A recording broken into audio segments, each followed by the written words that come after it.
یہ اس وقت کی بات ہے جب دین اسلام اپنے ابتدائی دور میں تھا۔ چیدہ چیدہ لوگ حلقہ بگوش اسلام ہو رہے تھے۔ کفار کی بھرپور مخالفت و مزاحمت کی وجہ سے مسلمان اپنے ایمان کو پوشیدہ رکھتے تھے۔ اسی دور میں حضرت عثمان بن مظعون رضی اللہ تعالی عنہ نے اسلام قبول کرنے کی شہادت حاصل کی اور نہایت ثابت قدمی سے دین اسلام پر قائم رہے۔ ایک مرتبہ کا ذکر ہے کہ حضور نبی کریم علیہ الصلاۃ والسلام نے اپنے خطاب میں اللہ تعالیٰ کے عذاب کا کثرت سے ذکر کیا تو حضرت عثمان بن مظعون رضی اللہ تعالی عنہ ان 10 صحابہ کرام رضی اللہ تعالی عنہم میں شامل تھے جو روایت اختیار کرنے کے لیے تیار ہو گئے تھے۔ جب حضور علیہ الصلاۃ والسلام کو اس بات کے بارے میں معلوم ہوا تو آپ صلی اللہ علیہ وآلہ وسلم نے ان کو بلا کر فرمایا، یہ تم نے کیا کیا؟ انہوں نے عرض کیا، اللہ تعالیٰ کی رضا کے لیے میں نے دنیاوی عیش ترک کر دی ہے تاکہ مکمل یکسوئی کے ساتھ عبادت الہی کر سکوں، اور اسی مقصد کے لیے بیوی سے بھی علیحدہ رہنا شروع کر دیا ہے۔ میں تو یہ چاہتا ہوں کہ میں خود کو مردانہ صفات سے ہی محروم کر لوں۔ حضور علیہ الصلوۃ والسلام نے فرمایا، تمہیں اللہ کی قسم ایسا ہرگز نہ کرنا۔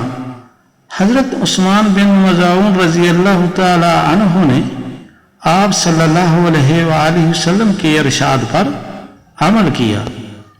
ولید بن مغیرہ کافر تھا اور مسلمانوں کا زبردست مخالف تھا۔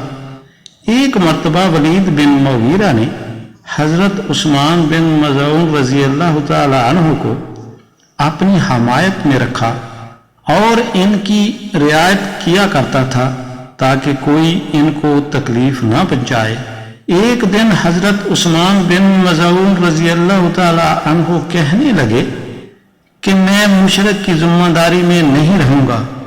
ولید نے کہا، اے بھتیجے، کیا تمہیں مجھ سے کوئی تکلیف پہنچی ہے جو مجھ سے علیحدگی اختیار کرتے ہو؟ حضرت عثمان رضی اللہ تعالی عنہ نے جواب دیا، یہ بات نہیں ہے، بلکہ میں اللہ تعالیٰ کی ذمہ داری میں رہنا چاہتا ہوں۔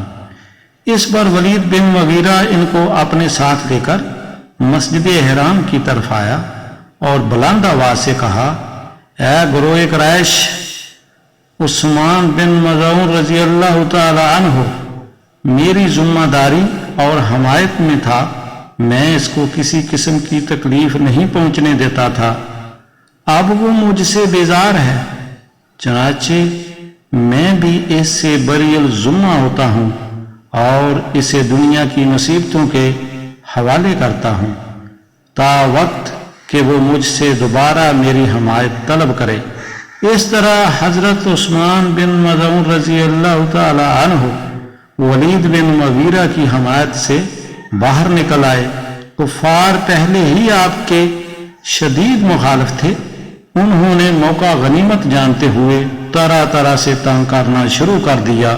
ایک دن کا واقعہ ہے کہ عثمان بن عبداللہ المغیرہ المخزومی نے حضرت عثمان بن مظعون رضی اللہ تعالی عنہ کی آنکھ پر اس قدر زور سے تھپڑ مارا کہ آنکھ نیلی ہو گئی۔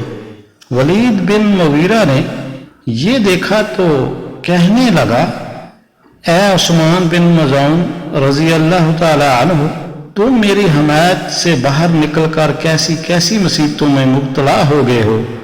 حضرت عثمان رضی اللہ تعالی عنہ نے جواب دیا، میں ان مصیبتوں میں بھی خوش ہوں۔ ولید نے حیران ہو کر پوچھا، وہ کس طرح؟ فرمایا، اس لیے کہ یہ تکالیف اللہ تعالیٰ کے پاس میری طرف سے نیکیوں کا ذخیرہ بن جاتی ہیں، پھر میں صحت مند اور تندرست ہوں اور ان تکالیف کو برداشت کرنے کی سخت رکھتا ہوں۔